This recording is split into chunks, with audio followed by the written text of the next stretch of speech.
Pak. Oke. Nah, di sini ya, ada PRSTUW, PRSTVW.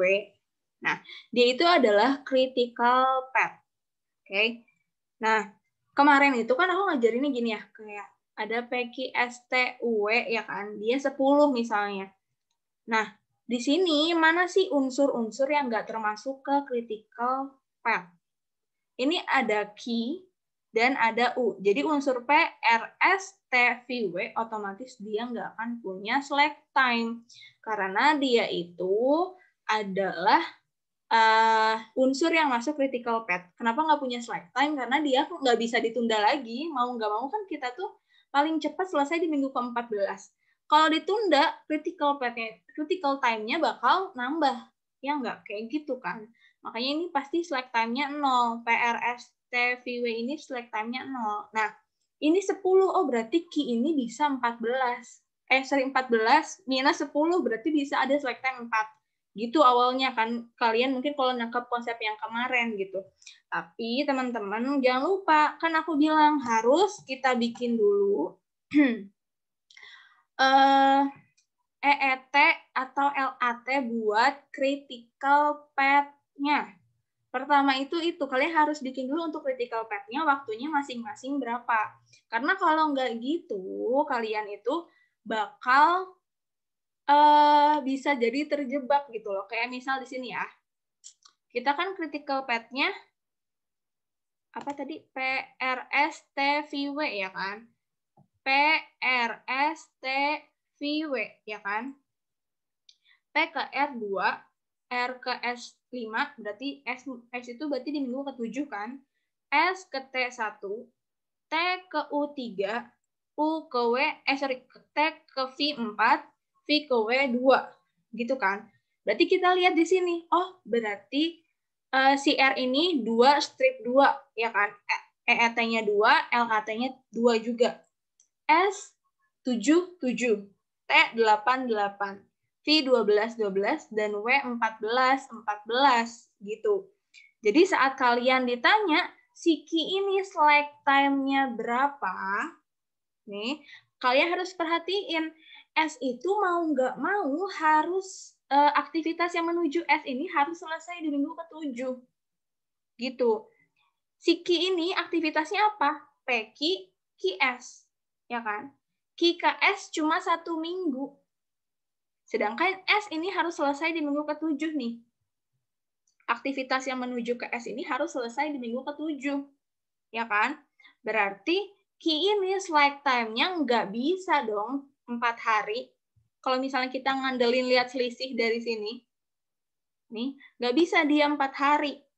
Tapi cuma 3 hari. Kenapa? Karena S maksimal itu selesai aktivitas KS itu maksimal selesai di minggu ke-7, sedangkan P ke Q butuh 3 hari nih. Oke, berarti P ke Q ini paling telat selesainya di P ke Q ini berarti di minggu ke-3. Q ke S berarti paling telat dimulai nanti di minggu ke-6. Gitu, bukan dimulai gimana ya? Aktivitas PKQ ini paling bisa selesai itu maksimalnya. Kalau misalnya kita mau nyantai dulu, itu di minggu ke-6. Baru nanti di minggu ke-7 awal, selama 1 itu hari atau... Oh, hari atau minggu ya? Sorry. Bentar ya. Oh iya hari ya, sorry. Iya hari. Berarti intinya kayak gitu. Si P ini, dia itu ke Q selesainya itu dari yang asalnya harusnya hari ke-3 selesai, itu kita bisa nambah 3 hari jadi hari ke-6. Gitu slack time-nya. Nggak bisa hari ke-7 selesai. Kalau hari ke-7 selesai, dimulai Q ke S ini hari ke-8. Jadi slack time ini cuma 3 hari. Nah, kan ini selisihnya 4, ya nggak sih? Ini selisihnya 4 kan? Selisihnya 4, tapi kenapa dia itu kita cuma punya slack time 3 hari. Nah, lihat lagi di sini ada lagi nggak sih unsur yang di luar PRSTVW ini? Ada U. Kita punya U di sini. Ya. Kalau kita lihat di atas, PRSTUW yang beda itu cuma U sama V kan. Selisihnya 1, ya kan? 14 dan 13 hari. Oh, berarti si U ini dia bisa memanfaatkan 1 hari slack time. Gitu. Karena si PRSTVW ini 14, ini 13, cuma beda di U. Oh, berarti U-nya ini yang bisa 1 hari. Nah, berarti si PQSTUW ini tuh 3 harinya Ki, 1 harinya U. Karena kenapa? Karena mereka itu kejeda ini nih, kejeda S dan T yang merupakan critical path, mau nggak mau dia itu harus ngikutin aturan yang atas ini. Kalau misalnya diatur sama critical path S harus selesai di hari ke-7, ya dia nggak boleh nunda-nunda lagi. Gitu. Makanya di sini slack time-nya ini ngikutin si S-nya, karena PQ ke S nanti. Gitu. Jadi itu untuk nentuin slack time-nya. Oke. Terus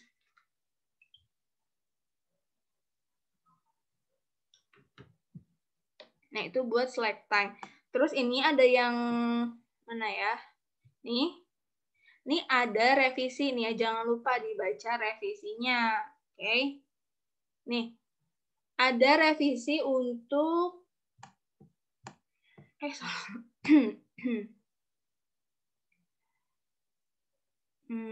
nih, ada revisi yang ini nih.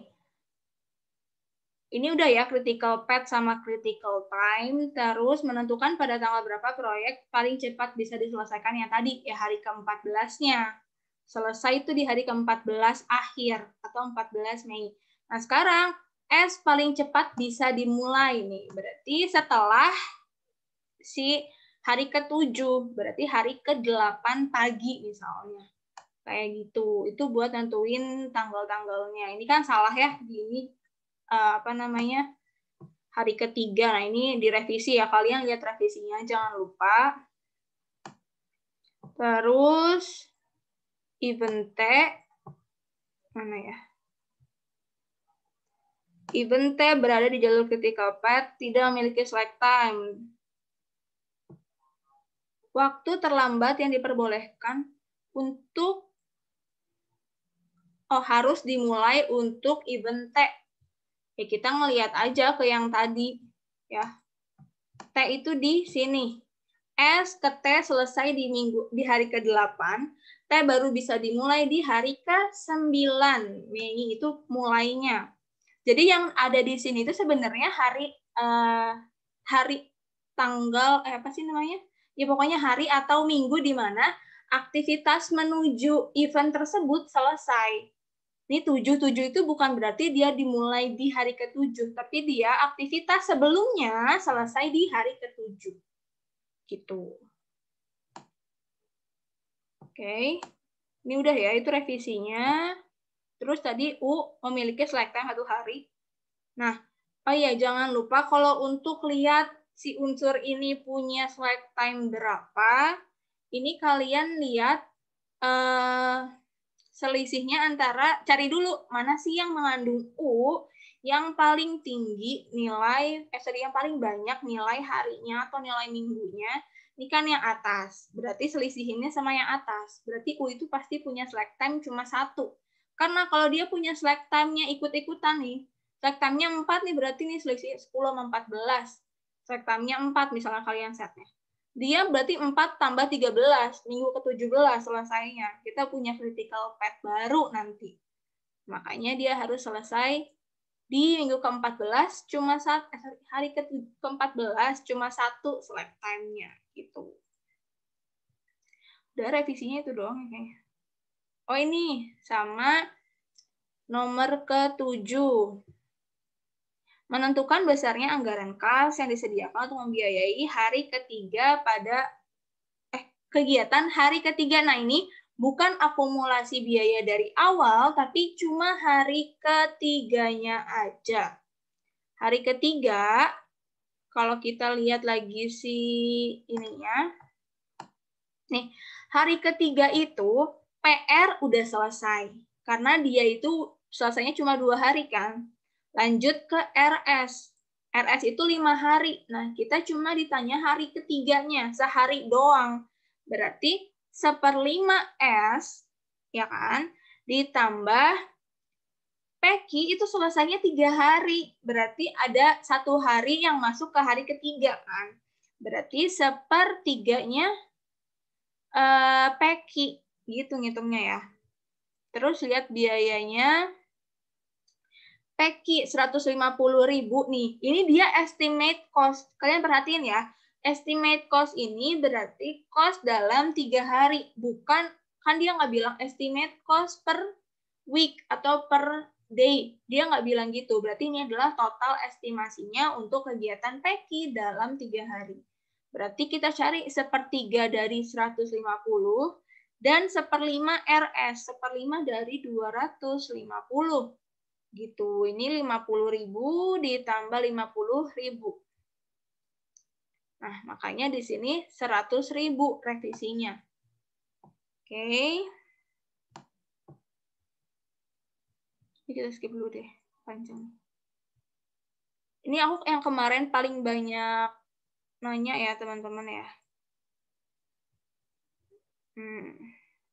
Ini nih. Nanti kita balik lagi ke yang ini. Nah, teman-teman, buat yang ini, karena ini tuh sebenarnya cuma salah di awal, tapi berpengaruh sampai bawah. Yang buat FOH budget, itu pasti teman-teman udah pada ngeh ya. Nih, kalian melihat keganjalan nggak di situ? Nih, kan di soal sendiri padahal dibilang dia itu, salah. Standard costing overhead. Nih, di soal itu dia itu dibilang dia itu punya anggaran 2.500.000 untuk FOH-nya dengan normal kapasitinya 250 DLH. Oke. Nah, berarti dia itu anggarannya untuk 250 DLH. Nah, kemarin salahnya di PSB itu adalah di sininya. Kenapa variabelnya dia cuma kali 200? Padahal sesuai basisnya harusnya 250 gitu loh. Ya, jadi salah di sini, ke bawahnya salah semua. Nih. Kayak harusnya di sini itu adalah 4.000 kali 250, jadi ketemu 1 juta di sini. Ntar fix FOH-nya 1.500.000 seperti revisinya. Gitu. Nah, kayak gini harusnya. Yang benar itu di sini gitu loh. Jadi ini cuma salah di ngitung awalnya, tapi salah ke bawah. Jadi ini pelajaran ya buat kalian. Jangan sampai kalian juga salah ngitung di awal. Karena kalau udah salah, sampai bawahnya juga salah semua. Gitu. Karena rate-nya jadi beda lagi dong. Oke.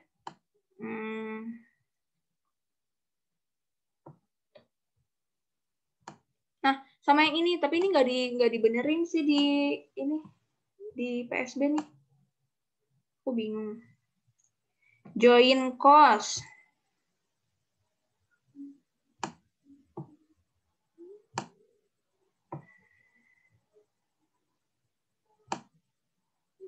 Mana ya? Join cost tuh di ini.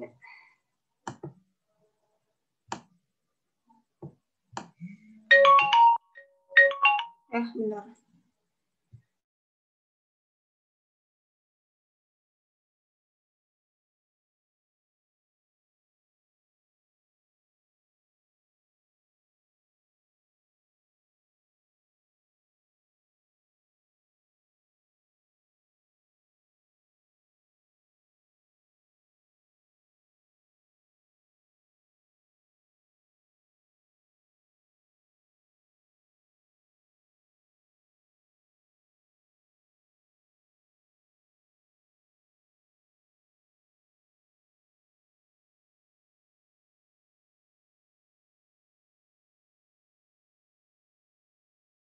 Maaf ya, tadi mamaku telepon.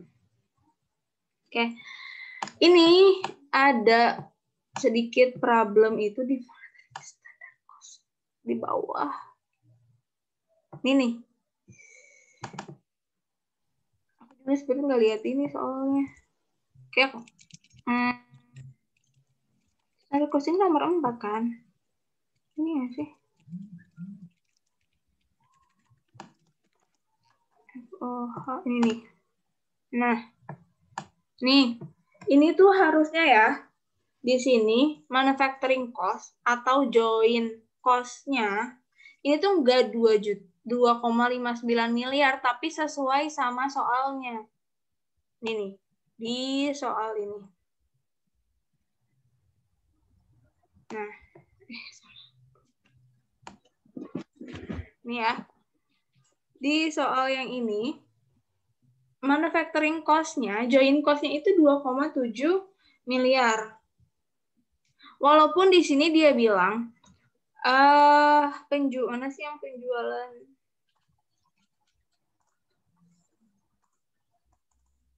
Nih, perusahaan menggunakan gross method dan byproduct dilakukan sebagai pengurang biaya produksi. Tapi untuk alokasinya ke masing-masing produk itu dia nggak boleh ya dikurangi, nggak boleh dikurangin dulu. Ingat, kalaupun dia dilakukan sebagai pengurang biaya produksi, nanti dia bakal ngaruhnya di income statement. Gitu. Jadi kemarin tuh banyak yang nanya, kok ini kan udah ketemu nih unit cost-nya berapa nih? 37,986 sama 31,350. Tapi kok di sininya yang dipakai ini sih gitu ya, yang dipakai 38,750 sama 31,900.000 gitu loh. Padahal tadi kita ngitung di awal unit cost-nya segini. Nah, yang benar itu pakai unit cost di sini. Karena unit cost ini ya, dia itu udah sesuai sama perlakuannya sebagai 2,7 miliar tadi. Di sini tuh masih 2,7 miliar. Kalau kayak gitu, unit cost-nya tetap sesuai sama yang tadi di bawah. Join cost itu bakal berkurang kalau kita pakai metode mengalokasikan join cost. Yang alokasi join cost yang kita pakai market value method atau kita pakai replacement cost. Ya, kalau dia pakainya itu gross method nih, dia itu nggak bakal dia nggak bakal mengurangi di sini, dia nguranginnya nanti di COGS. Nih di COGS dia bakal nguranginnya, gitu, ngitung COGS-nya. Ya. Gross method dan net method, dua-duanya itu dia tidak akan berpengaruh sama alokasi join cost. Mana ya? Coba aku share lagi materinya.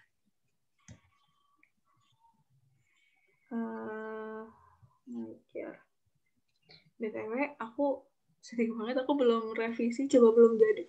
Miss Ayu tuh kayaknya menangani yang skripsi juga. Emang iya sih, yang skripsi juga. Jadi di situ kita kayak bingung, kita udah ngumpulin tapi nggak direvisi. Bayanginnya mau UTS. Aduh, mau dikumpulin lagi bentar lagi dinilai dosen penilai. Astagfirullahaladzim. Dia kayak masih deg-degan aja nih, belum selesai urusan revisi-revisian. Sebenarnya aku kasih saran nih sama kalian. KTTA itu cuma 3 SKS, jadi kalian harusnya nggak usah ribet kayak Jadi kalian tuh harusnya nanti ya kalau kalian KTTA tuh kalian nyari yang gampang-gampang aja. Ya selama dosennya juga setuju sih. Terus kalau kalian nggak mau turnitin kalian gede, ya kalian harus menghindari matkul-matkul yang kemungkinan turnitinnya gede. Pajak, KKN. Itu tuh peraturan semua ya jelas pasti gede. Itunya, turnitinnya. Jadi, seri. Nih, bentar ya. Kita pakai, nih. Costing atas by product. Dia dapat alokasi join cost atau nggak dapat. Gross method dan net method, dua-duanya itu dia nggak dapat alokasi. Jadi saat kau mengalokasikan nggak boleh tuh dia masuk. Tapi nanti dia masuknya di Nih, di income statement saat kalian ngitung COGS, total production cost-nya bisa dikurangi atau dia bisa diperlakukan sebagai revenue from sales of byproduct atau yang lainnya, macam-macam kan. Cuma yang kemarin ingat ya, aku ada ngerevisi materi 1. Iya, sorry. Screen-nya belum ganti ya. Nih. Ada satu materi yang aku revisi itu di nih. Jadi, kalau misalnya untuk yang lain ya, yang lain kayak kan dia tuh diperlakukan sebagai 4 ya. Nih, 4 bisa jadi other income saat dia nggak dapat alokasi join cost, baik gross method maupun net method, dia itu akan diperlakukan sebagai other income, penambah sales revenue, ngurangin COGS main product, dan ngurangin total production cost untuk main product. Tapi untuk yang keempat ini nih, yang jadi pengurang total production cost ini ada sedikit perbedaan. Gitu. Nih. Yang pertama, kalau jadi other income, ya, jadi other income dia cuma nambahin nanti di bawah doang. Revenue-nya, kalau ingat ya, kalau gross dia itu ngitungnya revenue total. Revenue totalnya 1 juta nih. Terus operating income-nya berapa? Operating income-nya ini dia bakal, kalau misalnya di soal operating income, expense-nya itu dia bakal tetap aja 13 juta nih. Karena ada kan di sini ada biaya split of point 100.000, biaya pemasaran 60.000, administrasi 40.000, yang masuk ke marketing administratif kan cuma 100.000 berarti ya. 60 ditambah sama 40. Gitu. Tapi karena dia gross, dia itu nggak ngurangin dulu. Jadi marketing administrative expense-nya di sini campur. Punyanya main product sama punyanya by product. Gitu. Terus untuk total production cost, di sini kan ada juga nih biaya setelah split of point punyanya si by product 100.000. Gitu loh. Include ini sebenarnya dia tuh. Nah, ini juga nggak akan dikurangi dari perhitungan karena dia perlakuannya itu gross revenue. Metodenya pakai gross. Kalau dia pakai net, nah kalau pakai net, dikurangi dulu marketing administratif jadi 12.900.000, total production cost jadi 29.900.000 juga karena 100.000-nya itu punyanya separable cost, punyanya by product. Gitu. Kalau misalnya kita pakai yang net. Nanti other income-nya dia bakal nambah di bawah sini. Revenue dari penjualan by product-nya. Ingat, jangan lupa materi ini ya. Nah, penambah sales revenue juga sama, tinggal nambahinnya di sini. Kalau tadi nambahinnya di bawah, sekarang nambahinnya di atas. Ini juga, tapi nambahinnya cuma 800.000 karena yang tadi 1 juta, kita kurangi dulu 60.000, kurangi 40.000, kurangi 100.000 sehingga net revenue-nya 800.000 gitu. Oke. Nah, ini penambah sales revenue jadi 800.000 penambahnya. Pengurang COGS ini nanti dia COGS-nya bakal dikurangi sama revenue dari penjualan by product 1 juta. Jadi COGS-nya yang asalnya 30 juta jadi cuma 29 juta. Gitu. Ini juga sama. Nah, sedangkan kalau yang total production cost dengan cost flow assumption-nya dia itu average, nah dia tuh bakal berpengaruh sama apa? Sama nilai per unitnya. Ini tuh kayak contohnya di charter gitu. Jadi nanti dia itu bakal berpengaruh karena apa? Karena dia total production untuk bulan ini harus dikurangin. Sehingga nanti kalau kita punya big inventory, kalau enggak ya enggak ngaruh. Kalau kita punya big inventory dengan nilai 1,35 ya. Terus sekarang total production kita 1,5, per unit. Jadi totalnya untuk 11.000 unit itu 16.500.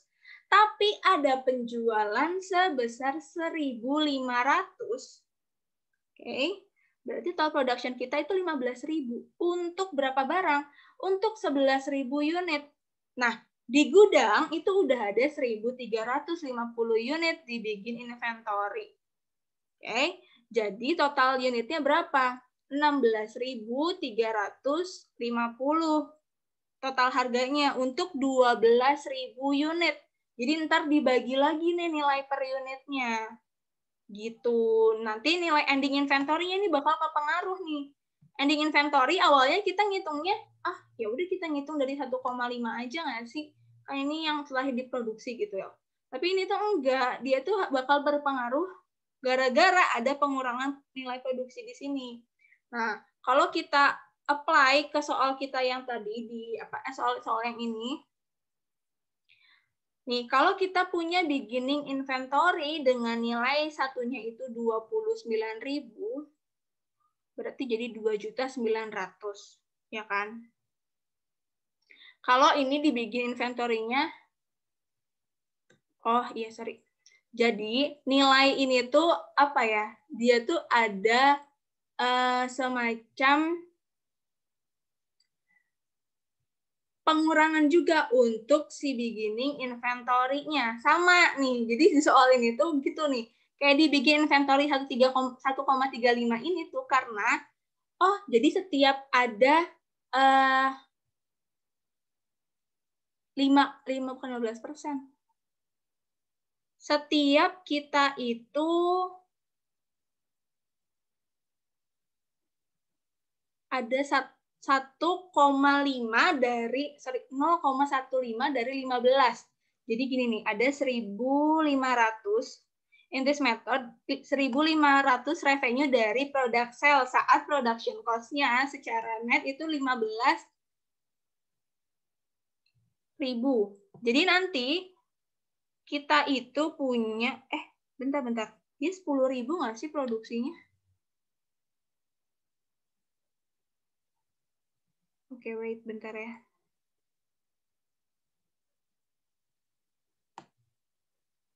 Seribu dari 10.000 kali 1.500 by produk yang ada di begin inventory.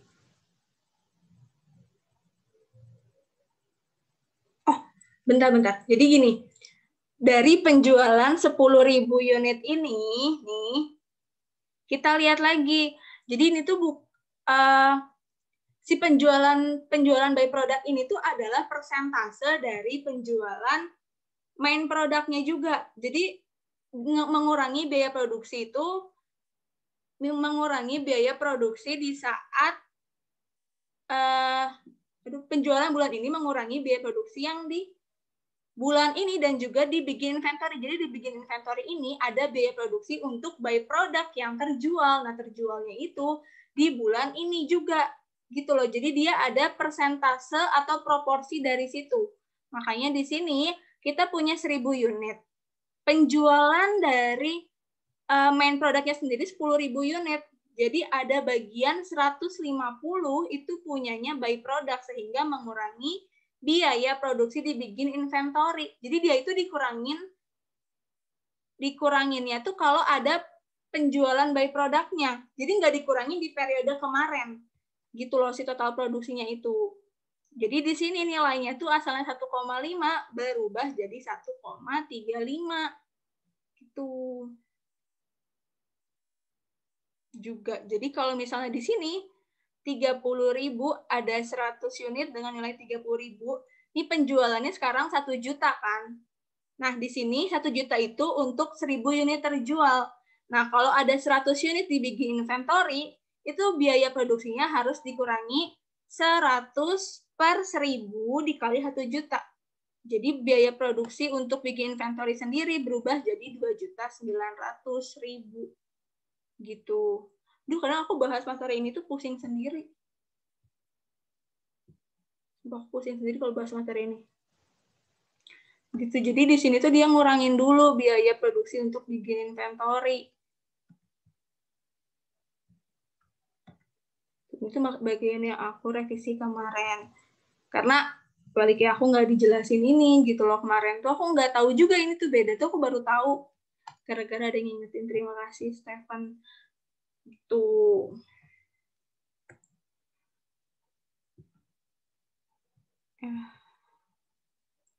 pusing ya, aku juga pusing sih kalau materi kayak gini.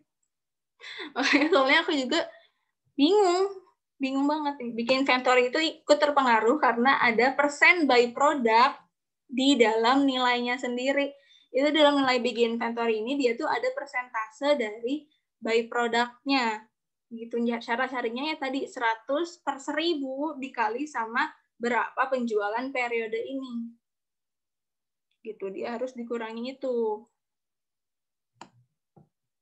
Perlakuannya kayak gitu. Aduh, pusing.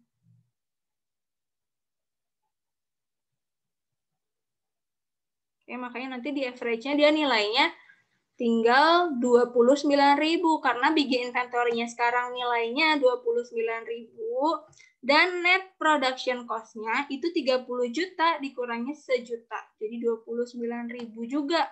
Nah, berarti ini nggak usah dirata-rata ya karena sama-sama 29.000. Berarti nanti ending inventory-nya berapa dikali sama per unitnya sekarang nilainya 29.000 gitu. Nah, tapi aku bingungnya karena PSB itu setauku biasanya dapat kunci jawaban gitu loh. Dari Pak Kodirin, tapi emang nggak boleh disebar, jadi mereka yang dapat gitu. Nah, tapi kalau di Pak Kodirin tuh dibener-benerin aja. Ini COGS 5223 itu. Jadi dia nggak ada pengaruh-pengaruhnya buat pengaruh-pengaruhnya ke nilai ending inventory gitu, enggak. Gitu. Jadi kalau misalnya kalian mau ngikutin ini pun ya aku terserah ya karena aku bingung juga karena di Pak Kodirin ini nggak ada pengaruh-pengaruh kayak tadi yang ada di charter gitu. Karena ini setauku ya pasti biasanya dapat kunci jawaban dari Pak Kodirin. Kalau kemarin sih Pak Kodirin nggak tahu dari siapa ya. Sebelum Pak Kodirin siapa sih itunya? Aku lupa. Pak Kodirin juga kayaknya. Nah itu biasanya harusnya dapat. Kalau misalnya ini sama Pak Kodirin dibenerin, maksudnya hasil akhirnya sama kayak Pak Kodirin ini 5223 COGS-nya, berarti yang tadi hitungan tadi tuh nggak ngaruh harusnya. Gitu. Nah, di sini tuh nggak gini. Di charter itu dia ngaruh. Nih, di charter itu dia ngaruh. Tadi mana ya? Aku belum ganti share kan? Share screen aja deh biar nggak pusing. Nih, kalau misalnya di sini dia itu nggak ngaruh, harusnya ya udah kita ngikutin ini aja nggak sih? Atau karena dia nggak punya bikin?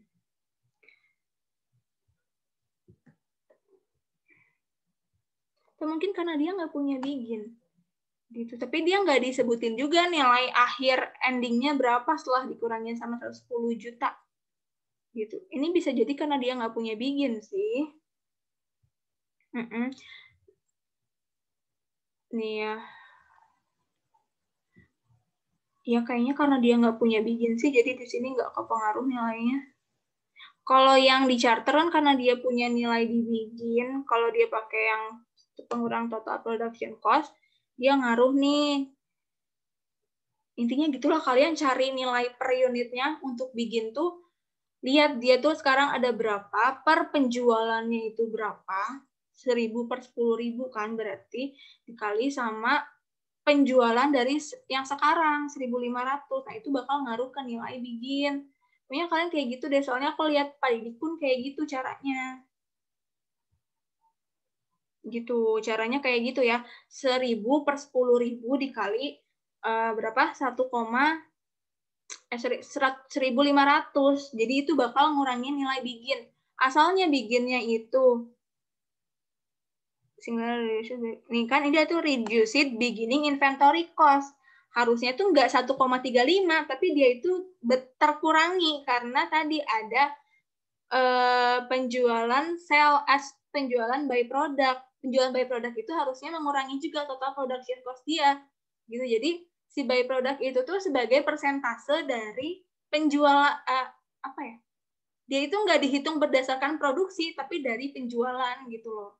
basisnya itu bukan basis produksi gitu.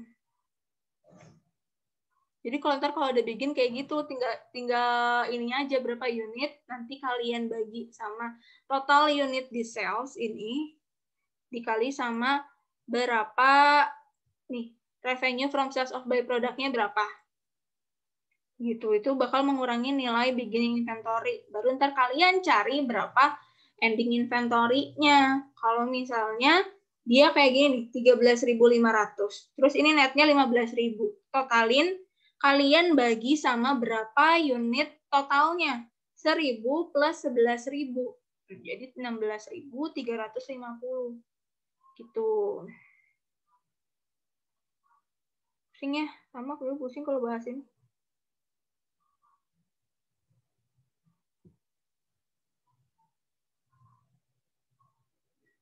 Terus operating expense buat by product gimana Kak? Ngikuti di pengurang income statement? Ngikut pasti, mana ya? Wait. Oh, ini nggak pakai ya? Inilah aku bingung, ini juga nggak pakai nih. 1577 kita lihat soalnya. Harusnya dipakai itu kalau ada operating expense. Oh, dia nyari apa sih? Bentar-bentar. Dia nyari gross profit atau nyari net income? Oh, gross profit. Kalau gross profit nggak pengaruh. Ingat ya, habis gross profit baru dikurangi expense. Expense di luar expense produksi. Expense penjualan, expense administratif. Itu baru dikurangi nanti. Kalau misalnya dia udah barangnya itu udah, kalau dia suruh ngitung net income. Kalau dihitung gross profit doang, ya tinggal revenue kurangi COGS aja.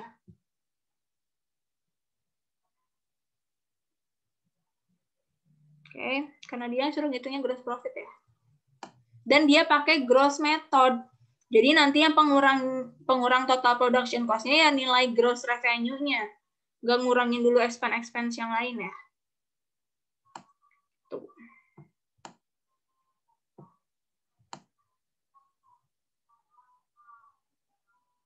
Oke. Pokoknya semoga nggak keluar yang total production cost deh. Aku juga bingung masalahnya ngerjainnya. Aku juga sampai sekarang masih kayak bingung kenapa sih bikin inventory-nya apa pengaruh gitu. Itu kayak pengaruh dari penjualan by product-nya gitu. Jadi dia periode kemarin tuh belum dikurangi sama penjualan by product. Nah sekarang itu dia terpengaruh oleh itu.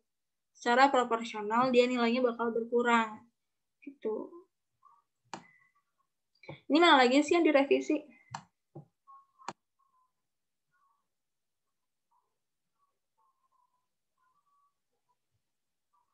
Oh, kalian ada pertanyaan dulu nggak?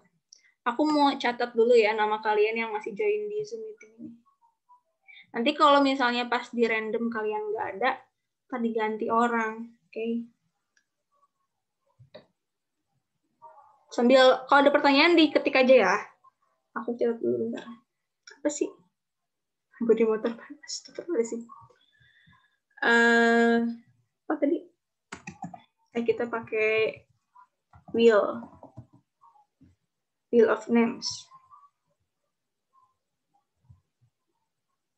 Sebelah. Apa sih sebelah terus?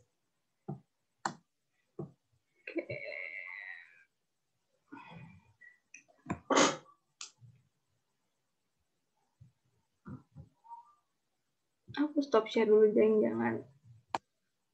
Nanti ya kita randomnya ya. Oke. Ntar, siapa aja nih?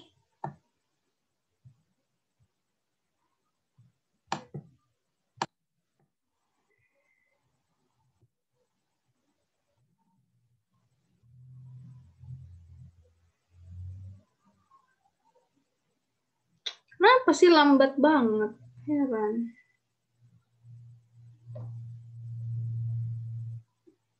Aku mau nanya yang ikut tentirnya tentir lagi.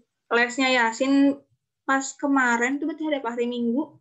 Itu Yasin bahas materi nggak? Enggak. Cuma cerita-cerita aja. Cuman ngerjain soal. Ngerjain.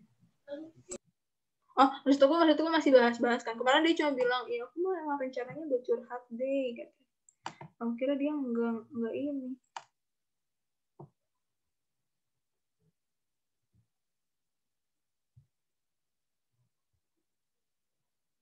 Astagfirullahaladzim. Bentar aku ini dulu deh. Aku screenshot dulu aja.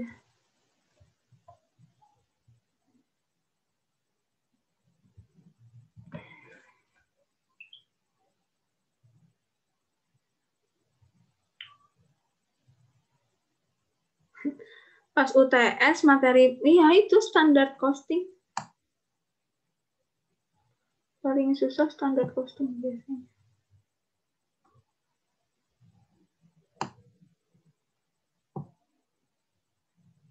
Oke. Standar costing yang nyari standar costing yang nyari standar allowed-nya Kak. Maksudnya gimana? Kata. Standar costing yang nyari standar. Gimana maksudnya? Aku bingung Kak. Maksudnya apa? Standar costing itu ya seset lah. DMDL, FOH, nyari varians. Standar costing itu varians. Varians itu aja. Itu yang paling menurutku paling susah. Oh, yang paling susah-susahnya materi Yakbini tapi nilainya masih tetap tergantung dosen kan Kak ngasih nilainya takut. Iya. Kayak misal kemarin banyak dosen yang nambahin kok nilai-nilai kayak yang penting kalian itu pada hadir gitu loh pas kayak di kelas tuh kalian datang kayak gitu.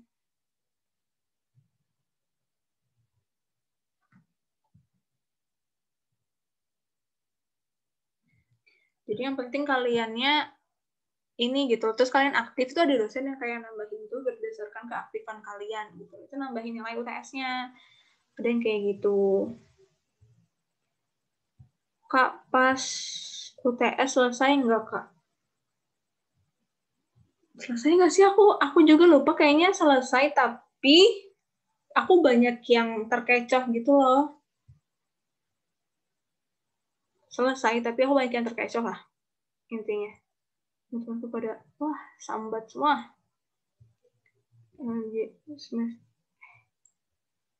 Udah hilang. Selesai aku, tapi gitulah. Tidak perfect juga gitu. Maksudnya susahnya materi standar costing pas UTS itu apa? Pas nyari standar. Oh, justru menurutku itu paling susah di FOH sih. Karena FOH kan banyak variansnya dan aku tuh nggak ngerti yang konsep yang aku jelasin sekarang itu loh, yang pakai gambarnya. Aku tuh dulu kayak apa ya? Cuma aku nulis rumus doang. Jadi itu aku banyak salahnya karena ada yang salah itu karena aku pakai rumus dan aku nggak ngerti maksud dari si rumus itu apa. Gitu.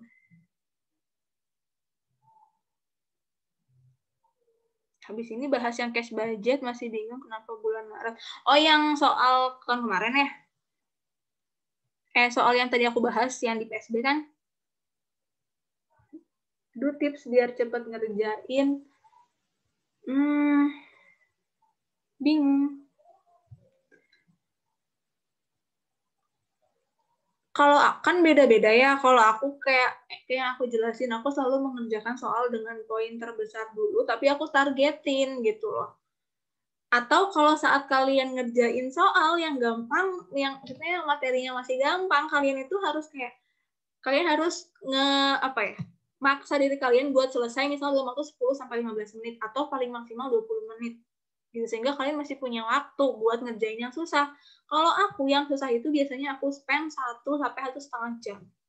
Gitu loh, satu soal sendiri tuh aku kayak, oh berarti aku dalam 1 jam itu harus bisa ngerjain 4 soal. Atau kalau bisa, atau mentok-mentok 3 soal deh. Gitu. Kalau aku ya, aku ngatur waktunya kayak gitu.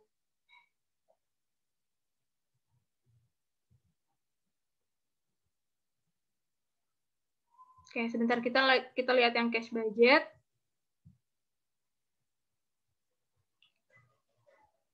Share screen.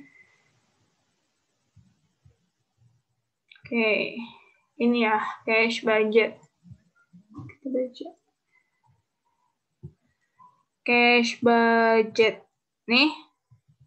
Oh, kenapa yang Maret masih sepertiga, 2/3? Oh, gini. Jadi, dia itu lihat dari penerimaannya. Nah, penerimaannya dia bilang gini, seluruh penjualan produk PT B3 dilakukan kredit. Jadi semuanya kredit, kebijakannya 2/10, N/30. Gitu. Jadi bakal dibayar semuanya dalam 1 bulan. Oke. Tapi diasumsikan penjualan terjadinya merata tiap bulan dan pelanggan selalu mengambil diskon. Maksudnya gini, dia itu dalam 30 hari itu rata, misalnya dia punya pendapatan penjualan 90 juta. Ya kan? 90 juta berarti mana? Kok sampai 3? Ya tinggal di scroll ya lah. Nih, misal penjualannya itu 160 juta di bulan 160 juta di bulan Maret, 150 juta di bulan April. Ya kan, gitu soalnya ya. 160 juta di bulan April, 160 juta di bulan Maret. Sekarang kita disuruh bikin buat bulan April. Nah, penjualan di bulan Maret 160 juta itu dalam 30 hari. Ya kan? Berarti kita bikin gini. Mana sih? Lama. Astagfirullahaladzim. Emosi. Ini buka Excel aja lama banget ya Allah. Kok nggak mau sih? Nah, ini nih. Jadi, misal 160 juta ini misalnya bulan Maret ya. Maret 1, 2, ke bawah aja deh. 1, 2, sampai 30 nih. Udah ganti belum screen-nya belum ya? Aduh, maaf. Nih. 1, 2, lanjut sampai ke 30. Gini ya, sampai 30. Nah, penjualannya itu 160 juta. 160 juta dibagi 30. Gitu. Berarti ini penjualan. Ini pembayaran.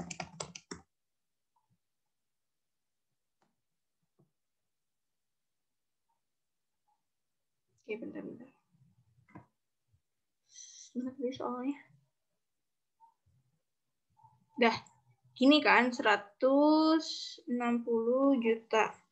Nih, paham nggak? Jadi penjualan dia 160 juta itu dalam 30 hari kan? Berarti hari pertama, karena dia penjualan dibilang merata, berarti hari pertama itu ada 5 juta penjualannya. Sampai hari ke-30 sama. Iya kan? Pembayarannya hari ke-1, ke-2, ke-3, ke-4 ini tuh kan syaratnya 2/10. Berarti hari pertama itu dibayarnya 10 hari setelah hari pertama. Tanggal 11. Tanggal pembayaran. Ya kan? 11. Ini sama ya. 2 plus 10. Sampai hari ke-20. Oke. Hari ke-20 berarti ini pembayarannya di tanggal 30 Maret. Dia itu terjadi pembayaran untuk tanggal 20 Maret. Penjualan di 20 Maret itu dibayar di 30 Maret. Karena tadi asumsinya semua pelanggan mengambil diskon. Gitu kan?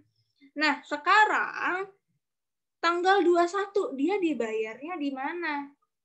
Ini asumsinya tiap bulan cuma 30 hari ya. Tanggal 21 otomatis bakal dibayar di 1 April dong. Ya kan? 22 di 2 April. Ya nggak? Sampai ke tanggal 30 dibayar di 10 April. Jadi, penerimaan di bulan April adalah sepertiga dari penjualan di bulan Maret. Berapa? 160 juta tadi.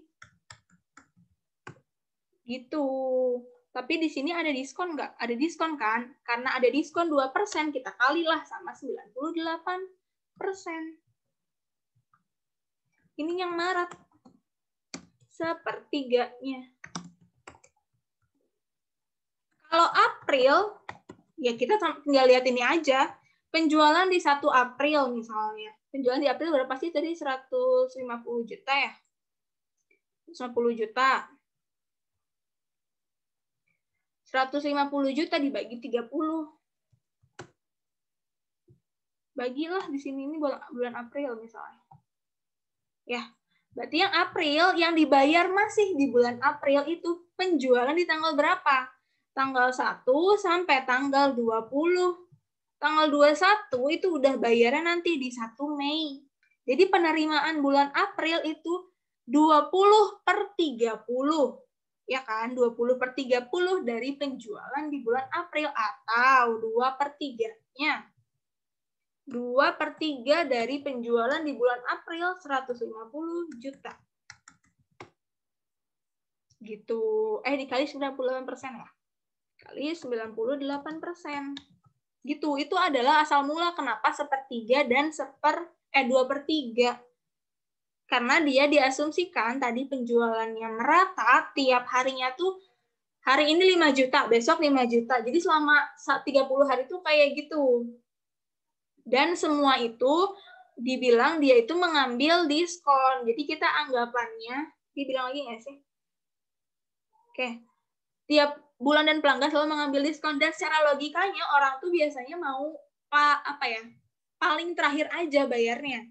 Jadi semua itu dianggap membayar maksimal di hari ke-10-nya.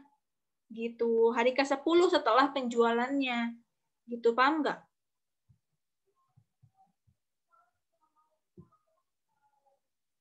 Oke. Cash budget ya. Bentar. Ini aku share screen lagi deh. Balik. Nih, ada yang nanya cara ngerjain cash budget itu gimana? Jadi seperti yang kemarin omongin ya, cash budget itu sebenarnya kalian pertama harus lihat persyaratannya apa aja. Tapi aku juga nggak bisa menjamin itu bakal mempercepat gitu loh. Yang penting kalian itu bisa ngerjain kalau kalian pertama, kalian tahu syarat buat nentuin saldo awal. Kayak gini, 125% dari saldo awal, saldo akhirnya. Itu adalah syaratnya yang harus kalian tahu dari cash budget.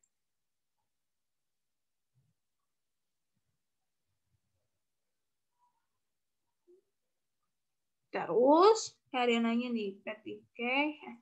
Bentar. Ada yang nanya. Oh, petty cash itu sebagai cash disbursement.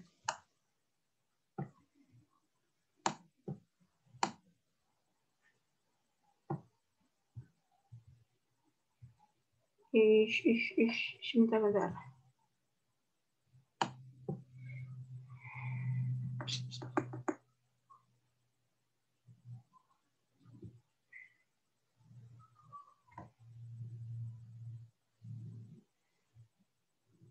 Kalau termnya misal 5/15 N/30 pembagiannya iya setengah-setengah 15/30 bulan kemarin, 15/30 bulan ini. Tadi dikali sama berapa yang harus dibayar.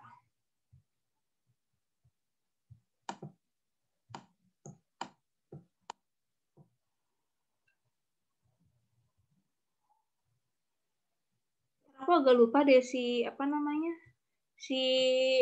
petty cash, bentar ya. Aku takut salah. Petty cash. Ini aku tuh ngerjain kemarin. Tahun kemarin nih ngerjain.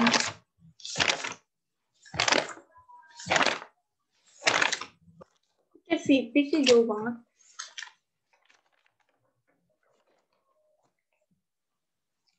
Payment accrued payroll. Soalnya mana? Bentar ya, petty cash-nya. Oh ini. mana-mana pengisian. Nah, diestimasikan bahwa pada April akan ada pengisian ulang 90.000 rencananya ya. Sama saldo petty cash bakal dinaikin jadi 150.000. Nah, emang dia itu bakal dibilang sebagai cash disbursement.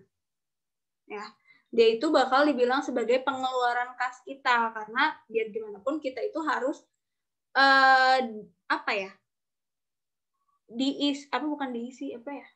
kita itu ngeluarin kas buat nyimpan kas lagi gitu. Tapi nanti dia itu jadi saldo petty cash-nya walaupun itu saldo kita juga tapi tetap dianggap sebagai cash disbursement. Gitu. Aku jadi sini nulis ini sama sih. Petty cash pengisian ulang sama tambahan saldo karena tadi kan saldonya 100.000 ya. Terus jadi 150.000. Berarti ada 50.000 tambahan petty cash sama pengisian ulangnya 90.000. Jadi pengeluaran untuk nambahin petty cash itu 140.000. Gitu. Ini sama nggak sih? Apa beda akhirnya?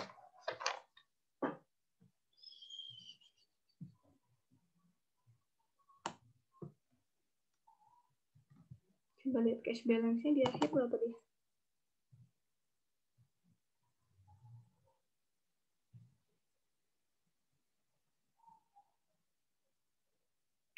Oh, kok beda ya hasilnya?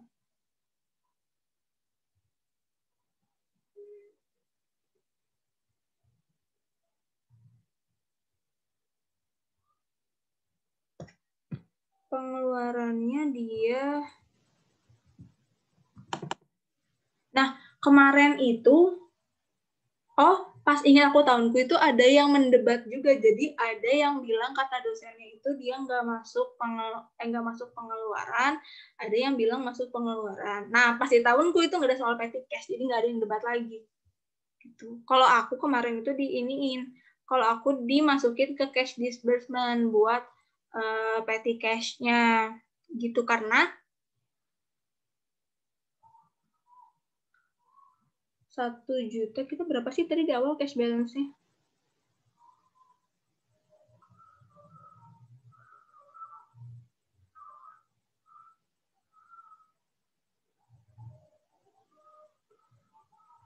Bentar. Ini di cash balance-nya berapa? 8 juta bukan? Sama 8 juta. Iya ya, kenapa aku jadi bingung juga nih. Ini 86.986. Total cash disbursement aku itu 88.300. Oh iya, aku pakai 140 di sini nih. Kenapa sekarang aku mikir harusnya nggak masuk pengeluaran ya? Si petty cash itu. Karena sebenarnya di sini udah masuk ya. Dia saldo awal tuh udah masuk 8 juta nih. Iya benar-benar. Bentar. Dia itu saldo awalnya 8 juta. Nih, 8 juta. Terus sekarang saldo akhirnya harus 125% dari 8 juta. Dan 10 juta ini tuh harusnya udah include sama petty cash-nya. Ya kan? Di awal pun dia 8 juta itu karena saldonya itu 6 juta plus 1.900.000 plus petty cash 100.000 gitu. Kalau dia dianggap sebagai pengeluaran, uangnya nggak ada di kita. Ya harusnya gitu ya. Iya, kalau baru kepikiran ya. Iya benar. Jadi berarti harusnya nggak masuk cash disbursement kalau kayak gitu. Nah, cuma kemarin tuh aku ingat banget ada yang nanya ke aku juga gitu pas aku tingkat 2 ya, dia bilang dosennya itu menganggap petty cash itu adalah cash disbursement. Kalian ada dijelasin nggak petty cash masuk mana?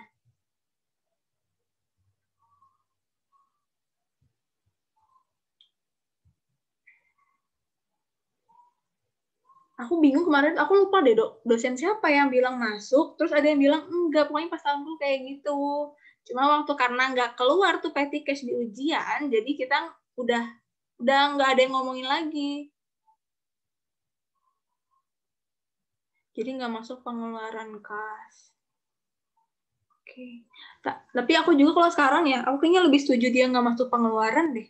Karena tadi 8 juta ini kan udah ada petty cash-nya, tadi di awal aja masuk cash balance kita gitu loh. Nanti di akhir juga petty cash masuk sini kan. Masuk sini. Kalau dia dianggap sebagai pengeluaran, dia itu keluar, terus nggak masuk ke kita kan. Masuknya ke yang lain. Masuknya kayak ke supplier, kemana, dan itu harusnya nggak ada di saldo kita. Gitu. Iya benar sih, harusnya nggak masuk. Ya, kayaknya jangan masuk cash disbursement deh. Atau kalian tanya dosen masing-masing, karena pas tahun gue kayak gitu, pada debat-debat kayak gitulah, ini harus kata dosenku masuk. Jadi aku kemarin itu ngikutin dosen yang bilang masuk. Tapi secara logika sebenarnya nggak masuk deh, beneran. Harusnya nggak masuk sih. Kok gini sih? Astagfirullahaladzim. Gitu. Kayaknya sekarang berarti nggak usah dimasukin. Kalau kalian dari dosennya nggak bilang ya. Karena dia bakal ada di saldo akhir. Kalau dia masuk cash disbursement, yang nggak harusnya, ini berarti nggak ada petty cash di sini. 10 juta ini nggak include petty cash. Kalau misalnya dia itu dimasukin ke ke pengeluaran kita. Benar-benar. Kalau nggak masuk petty cash, kita nggak tulis transaksinya. Karena dia, walaupun kita bayarin ke petty cash, gini loh, kan tadi cash balance, dilihat ya, cash balance kita itu, beginning cash, itu kita punya cash. Terus, apalagi nih, cash in bank, di bank itu 6 juta. Dipegang kita 1,9, yang jadi petty cash 100.000. Berarti di sini yang jadi beginning cash itu adalah 8 juta, itu udah include petty cash. Sekarang kita catat sebagai cash disbursement. Ya, kita catat sebagai cash disbursement kan. Kalau misalnya kita catat sebagai cash disbursement atau cash expense, dia tuh masuk mana? Padahal nanti di sini tuh bakal ada lagi nih, dia tuh bakal ada di saldo akhir minimum. Jadi saldo akhir minimum kita tuh harusnya asal di sini terdiri dari kayak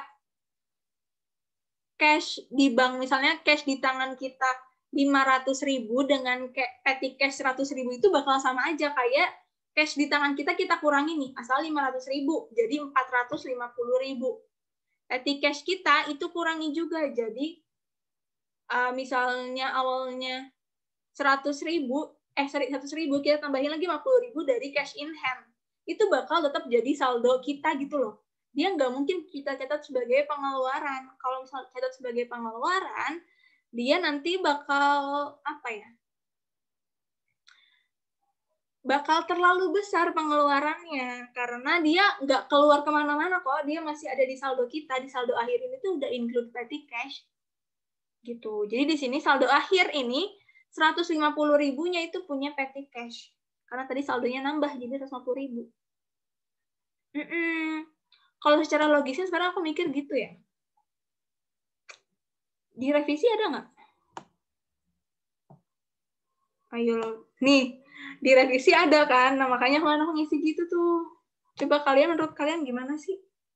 Aku masih nggak bisa logik juga sebenarnya kalau dia masuk tuh gimana. Kalau misalnya ini gimana? Atau di persyaratannya, coba kita lihat syarat saldo akhirnya. Saldo akhir kas. Aku masuk sih, aku bingung nih jadinya. Harusnya gini nih, kalau kemarin aku ngerjain, berarti kerjaanku sama PSB. Petty cash itu pengisian ulang 90.000, tambahan saldo 50.000. Oh, ini yang didebatin tuh ini ternyata. Iya, aku ingat. Ya kayak gini didebatin karena ada revisi. Terus ya yang tim tidak mau masuk, ya tidak mau masuk, tetap aja nggak mau masuk petty cash-nya. Nih, dia masuk kan di sini di revisi nih. Ya, dia masuk ke petty cash, itu masuk ke cash disbursement.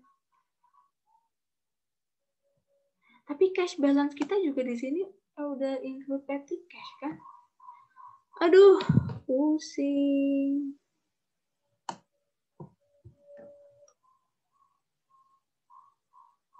Kalau misalnya gitu nih, berarti net cash-nya si 85344 ini, bentar.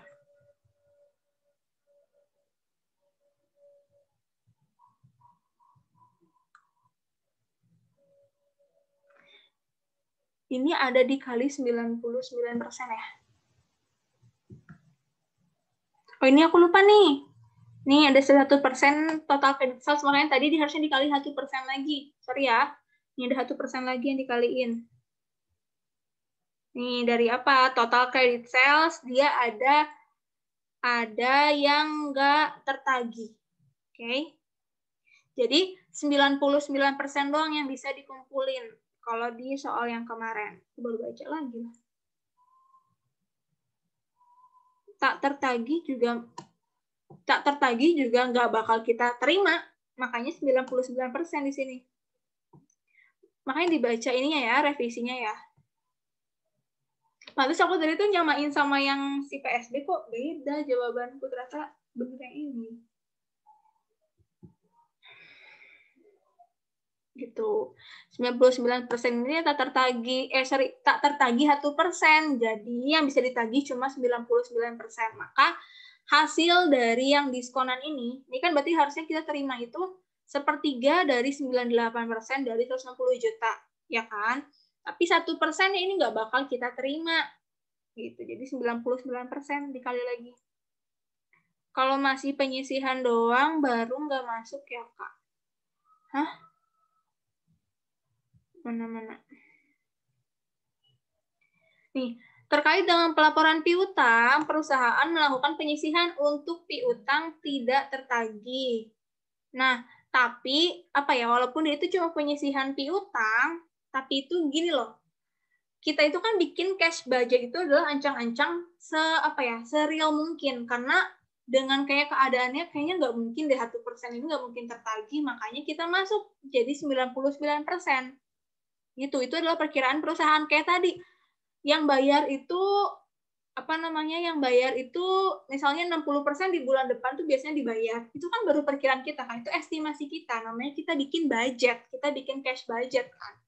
Ya berarti kita merancang itu gitu. Jadi ada perkiraan itu kita masukin, dia masuk ke cash receipt-nya, dia akan berkurang asalnya 100%. Oh, ternyata ada kira-kira 1% nggak bakal ketagih, berarti jadi 99%. Diskon 2% itu ngaruh di sini loh. Nih, 98% jadinya. Ya nggak? 98% ini yang bakal kita dapetin awalnya kan. Dari 160 juta dikali 1/3. Tapi 1%-nya nggak bakal ketagih. Jadi dikali lagi sama 99%. Bukannya nggak perlu diperhitungkan ya, Kak. Kan semuanya pakai diskon itu. Otomatis penerimaannya kan 100% kan, Kak. Ya, tapi nih lihat ya. Terkait dengan pelaporan piutang, perusahaan melakukan penyisihan untuk piutang tak tertagih. Pokoknya perusahaan itu walaupun jadi ini tuh semuanya masih estimasi perusahaan gitu. Jadi kita tuh bakal nerima segitu tuh nggak bakal 100% yang kita terima.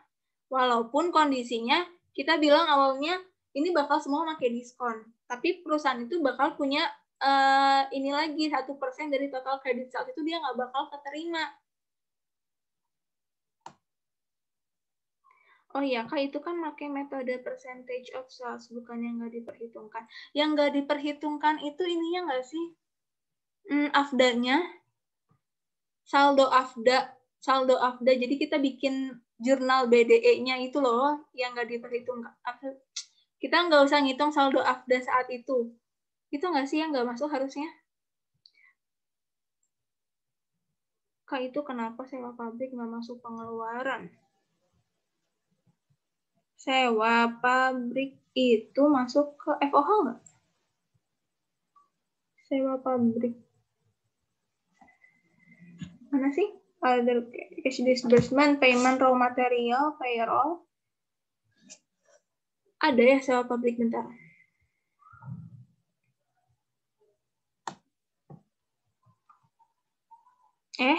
Kok masih ini?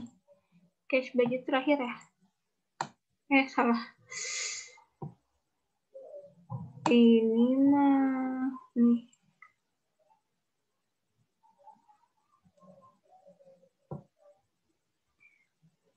Beban sewa bangunan pabrik dibayar di muka 2 juta.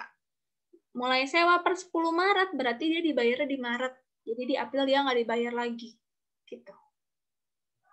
Kalau sewa pabrik ya, ini dibayar di muka. Kalau ini dibayar di muka di bulan April. Jadi kalau kita bikin cash budget di bulan April, dia bakal masuk gitu.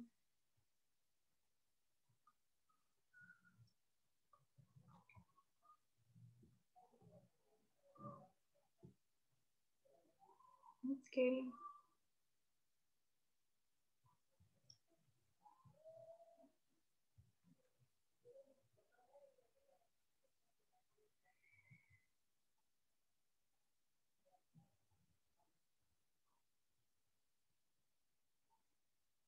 Terkait dengan pelaporan piutang, perusahaan menyoal penyelesaian untuk piutang tak tertagih didasarkan pada percentage of sales. Nah, ini ya metode ini, aku juga kemarin kan yang sempat ada Yasin masuk itu loh. Ini yang percentage of sales. Ini kan 1%, harusnya 1% dari sales bulan itu, ya nggak sih? Jadi nggak ngelihat penerimaan kita, tapi dia lihat berapa penjualan di bulan itu untuk bikin berapa penyisihan piutang tertagih. Gitu. Di bulan itu berarti 1% dari 150 juta kalau kita bikin buat di bulan April, atau 1.500.000 pokoknya penyisihannya. Jadi di sini kalau misalnya kayak gitu, nah di sini tuh dia bentuknya nggak kayak gini, ya kan? Jadi cuma ini doang sama ini dikurangi sama 98% dari sales. Itu kira-kira nggak bakal kita dapetin di bulan itu. Gitu, itu penyisihan piutangnya. Nah, cuman balik lagi di PSB tuh kayak gini. Dan setahu aku yang bikin PSB itu kan Ihsan ya. Ihsan itu selalu dapat sebenarnya KJ dari Pak Kodirin. Gitu, KJ buat bikin PSB. Gitu. Nah, tapi aku kalau di Pak Kodirin dia dipakai. Coba deh kalian dia bisa ngelogisin gak sih petty cash-nya? Itu kenapa dia masuk pengeluaran?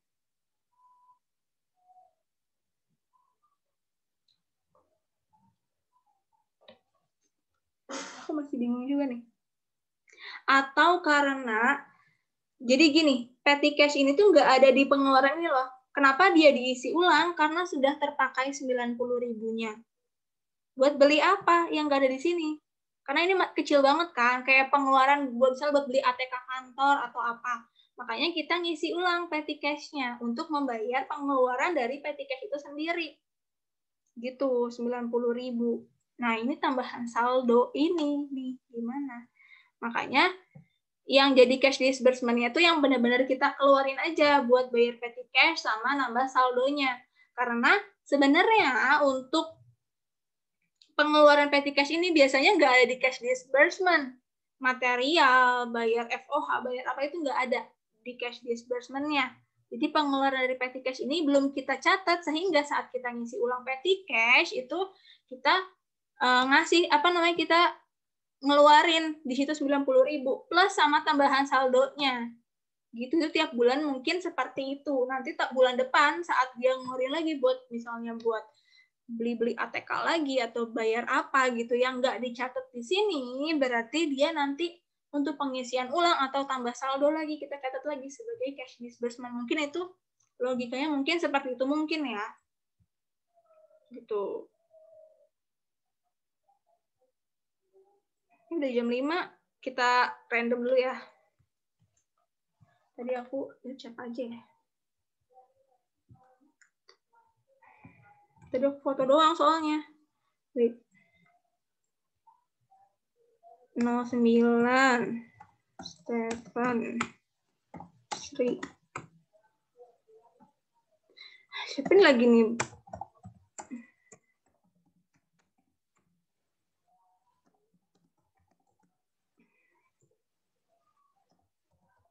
Ayo ini bismillah kenapa ada 2? Ntar yang dapat siapa? Siapa yang dapat bismillah?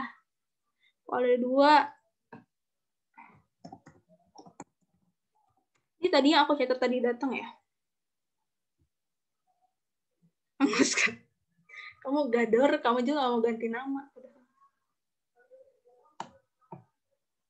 Ini masih ada nggak nih orangnya nih? Bismillah kan tinggal 1. Bismillah.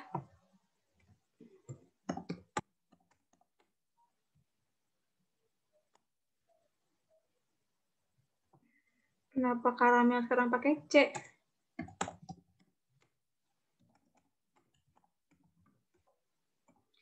Duta Shampoo R.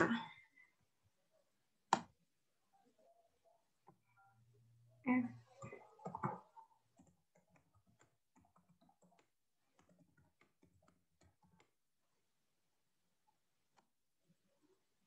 Minut.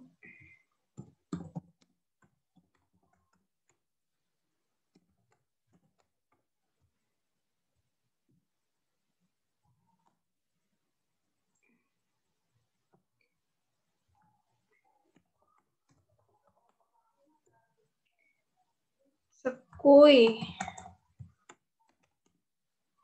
Pon.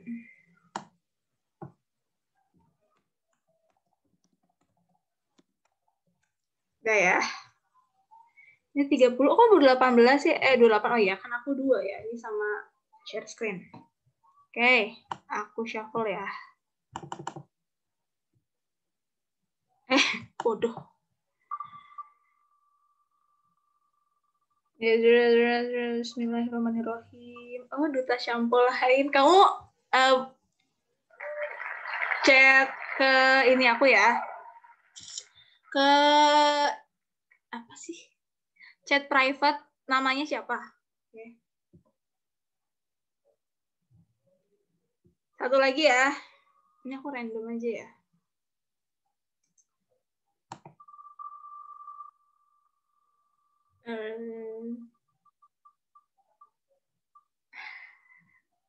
Ya, geser nggak? Oh enggak. MM. Kamu juga private ke aku ya. Siapa namanya? Ntar aku chat di chat. Yang lainnya dapat hadiah soal kuis pada astagfirullahaladzim, kagak banget ya Allah Rabbi. Duta Shampoo lain ini direct message ke aku di Zoom. Kamu siapa?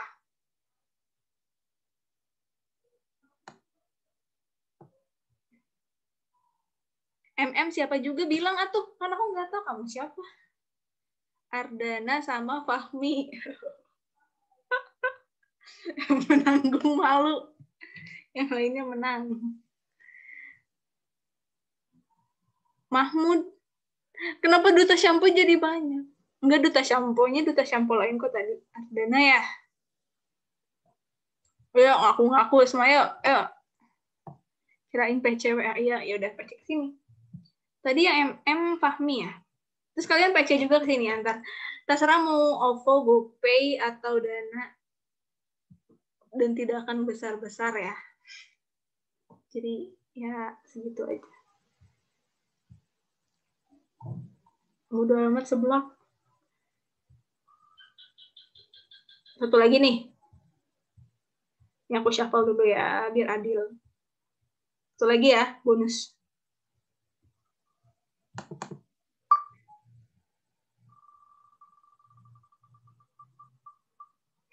Ini ngomong seblak nih jangan. Oh, Mimut. Hampir gador yang kena ya.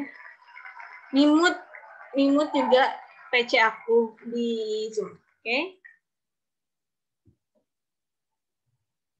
Menghoki. Satu lagi aja. Terus aku ya gak dapat sebelah. Mimut siapa? Ada nggak Mimut orangnya? Mimut kalau nggak ada di blacklist ya. Kita spin lagi nanti nih. Kalau nggak PC aku nih. Siapa Mimut? Aku pengen partisipan. 8 kali, satu orang 1000 tapi ya. Mimut siapa? Ayo bilang. Nanggung kabir. Tadi Mimut ngechat aku, tapi cuma bilang alhamdulillah. Bentar, kita lihat ya tadi. Kita lihat chatnya. Novia, udah bilang. Udah jam 3, aduh, maaf ya.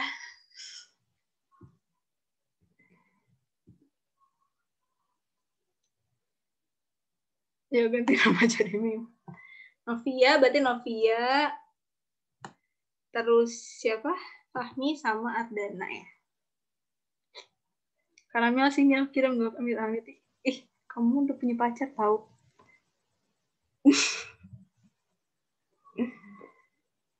Dah, selesai. Udah gitu doang. Jadi kesimpulannya di sini petty cash masuk ya. Masuk aja lah kalau misalnya kayak gitu. Aku juga takut salah menentang. Sering-sering ya, Kak. Enggak, cuma terakhir kan untung udah terakhir, ya Allah. Oh iya, kemarin tuh udah banyak nanyain aku, Kak, kapan buka pendaftaran kata Yasin. Itu minggu kedua. Terus aku nggak tahu di kuota apa enggak sekarang. Aku juga agak pusing ya sekarang. Nanti parah. Iya bener, Yasin, Oka, Rafe, semua. Mintain, semua bilang kayak, ih Kak Gina juga ngasih. Bilang aja ngasih 6 orang gitu. Iya bener, Yasin Edu tuh, dia tuh ngajar di mana-mana. Kamu kalau tahu dia ngajar private kampus lain, ini masih di record di Gina gitu.